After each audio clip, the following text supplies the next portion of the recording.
कि ये लूट अब चलने वाली नहीं है भविष्य में।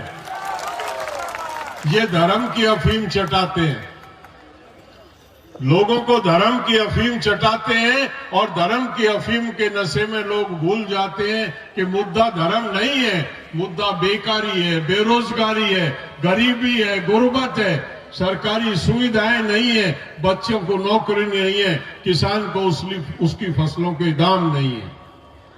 हम भूल जाते हैं मुद्दों को और हम धर्म के नाम पे अपने आप को बांट लेते हैं। गरीब एक दूसरे से, हिंदू भी गरीब है, मुस्लिम भी गरीब है, जातियों में भी गरीबी अमीरी है, हम गरीब की एक जमात है।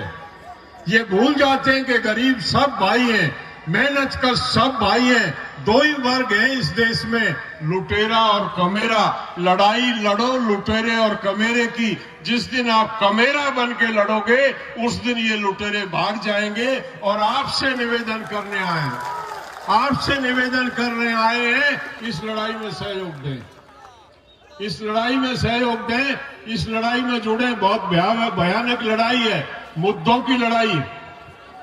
गरीब कैसे, किस तरह से गरीब इस देश में बचेगा, उस बात की लड़ाई। दिल्ली में मोर्चे पे बार बार ये कहा जाता है ये उत्तर भारत का मोर्चा। आज हम यहाँ आके नरेंद्र मोदी को ये बताने आए हैं कि ये उत्तर भारत का मोर्चा नहीं है, ये पूरब का भी, पूर्वी भारत का भी ये मोर्चा है। पूरब से लेके पश्चिम तक, उत्तर से लेके दक्षिण तक तमाम किसान, मजदूर, गरीब आदमी इस आंदोलन में साथ है। ये जताने के लिए आपके बीच में आए।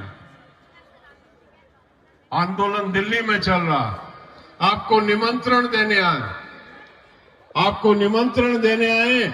जो भाई दिल्ली पहुंच सकता है वो दिल्ली पहुंचे, जो दिल्ली नहीं पहुंच सकता वो कलकत्ते में मोर्चा लगाए, और कलकत्ते में नहीं जाता है तो अपने जिले हेडक्वार्टर पे मोर्चा लगाए, और जिले हेडक्वार्टर में जाने की क्षमता नहीं है तो अपने गांव में मोर्चा लगाए। लेकिन मोर्चा लगाए, मोर्चा गांव-गांव में मोर्चा लगे, इनके खिलाफ एक बड़े आंदोलन की शुरुआत।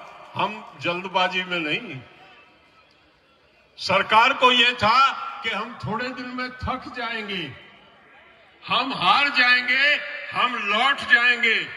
108 दिन से हम बैठे हैं, निरंतर संख्या बढ़ रही है, घटी नहीं है। सरकार सोच रही थी 10 दिन, 20 दिन, महीना, ये सर्दी से डर जाएंगे। सर्दी हुई, 1 डिग्री टेम्परेचर दिल्ली में गया।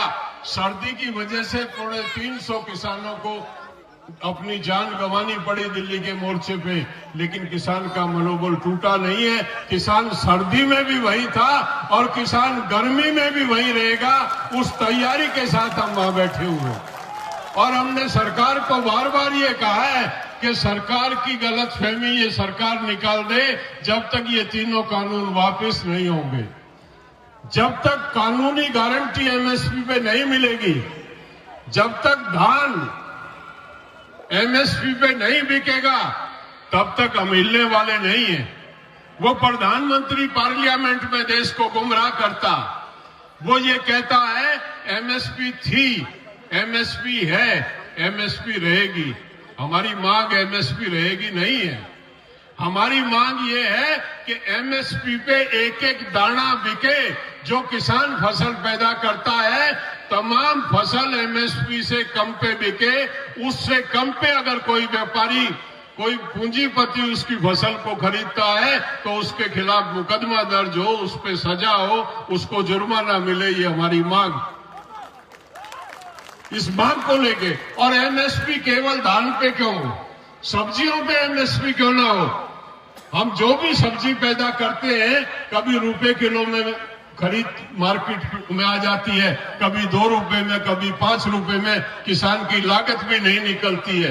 तमाम फसल, जो भी फसलें, चाहे वो सब्जी की हो, चाहे वो दूसरी फसल हो, खाद्यान्न हो, तमाम फसलें एमएसपी से कम पे न मांगे। इस लड़ाई में आपका समर्थन चाहिए, आपका सहयोग चाहिए। हम आए हैं बंगाल में, आज से 40 दिन पहले 22 जनवरी को सरकार चली गई थी। 40 दिन से हम सरकार को ढूंढ रहे थे। 1 महीने पहले प्रधानमंत्री ने कहा था कि एक टेलीफोन कॉल की देरी है। जिस दिन एक टेलीफोन